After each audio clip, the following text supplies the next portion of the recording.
कान्हा की सेवा का फल जरूर मिलता है। एक बार एक सेठ जी श्री कृष्ण के परम भगत थे। वह घर पर लड्डू गोपाल जी ले आए। सेठानी से कहने लगे कि इनकी सेवा करना, इनको सुबह शाम भोग लगाना। सेठानी को उनकी सेवा करना अच्छा नहीं लगता था। मैं ठाकुर जी की सेवा करूं तो कैसे करूं। एक दिन उसने लड्डू गोपाल जी को अपने बंगले के बगीचे में मिट्टी खोद कर दबा दिया। अपने पति को कहा कि लड्डू गोपाल जी चोरी हो गए। सेठ जी को बहुत दुख हुआ, लेकिन ठाकुर जी की इच्छा मानकर रह गए। उनके घर में एक माली बगीचे की देखभाल के लिए अक्सर आता। उसे बगीचे का वह भाग आकर्षित करता जहां सेठानी ने लड्डू गोपाल जी को दबाया था। एक दिन उसने उस भाग को खोदा तो उसे लड्डू गोपाल जी मिल गए। वह भागा भागा सेठानी जी के पास गया और उत्साहित होकर सेठानी जी को बताने लगा कि देखो, मुझे बगीचे में से लड्डू गोपाल जी मिले हैं। सेठानी ने उसी समय उसे नौकरी से निकाल दिया और कहा कि अपने लड्डू गोपाल जी को भी लेते जाओ। सेठानी ने आस पड़ोस के घरों में यह बात फैला दी कि यह माली चोर है, इसीलिए सभी ने उसे काम से निकाल दिया। सेठानी के मन में था कि कहीं माली बगीचे में से ठाकुर जी मिलने की बात उसके पति को ही ना बता दे, इसलिए उसने यह सारा षड्यंत्र रचा। माली मायूस होकर घर चला गया और पत्नी को लड्डू गोपाल सौंप कर रोने लगा। पत्नी ने कहा कि रो क्यों रहे हो, यह तो अच्छी बात है कि आप लड्डू गोपाल घर लेकर आ गए। माली ने सारी बात अपनी पत्नी को बताई कि कैसे लड्डू गोपाल के मिलते ही उसकी नौकरी चली गई। इसमें अच्छी क्या बात है। पत्नी ने पति को ढांढस बंधाया और कहा कि ईश्वर पर विश्वास रखें, इसमें भी उन्होंने ही कुछ अच्छा सोच रखा होगा। मालिक ने लड्डू गोपाल जी को साफ कर स्नान कराया और उन्हें घर के मंदिर में स्थापित कर भोग लगाया। जो मिट्टी ठाकुर जी साफ करने के बाद मिली थी, उसने अपने पति से पूछा कि इसका क्या करूं। माली ने कहा कि बाहर आंगन में इतनी सारी मिट्टी पड़ी है, उसी में ही फेंक दे।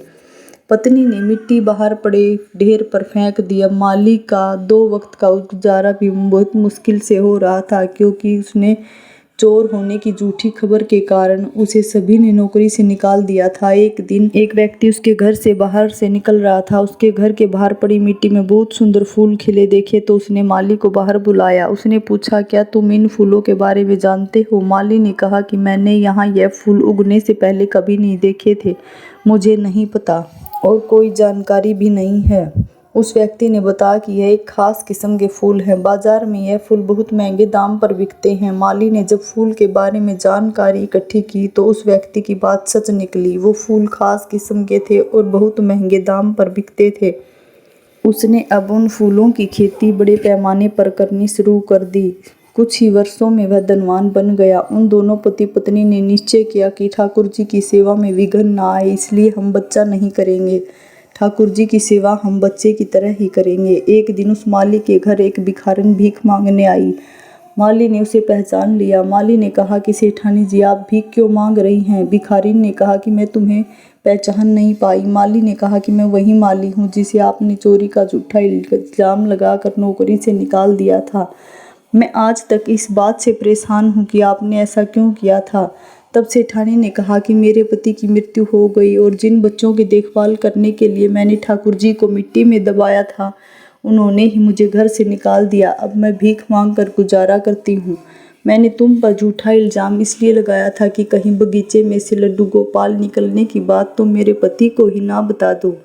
माली ने कहा कि अब परेशान ना हो, आपकी सेवा मैं करूँगा, क्योंकि कारण चाहे जो भी हो, लेकिन आपकी वजह से मुझे लड्डू गोपाल जी मिले और उन्होंने मेरा जीवन बदल दिया। Please channel subscribe. Radhe Radhe.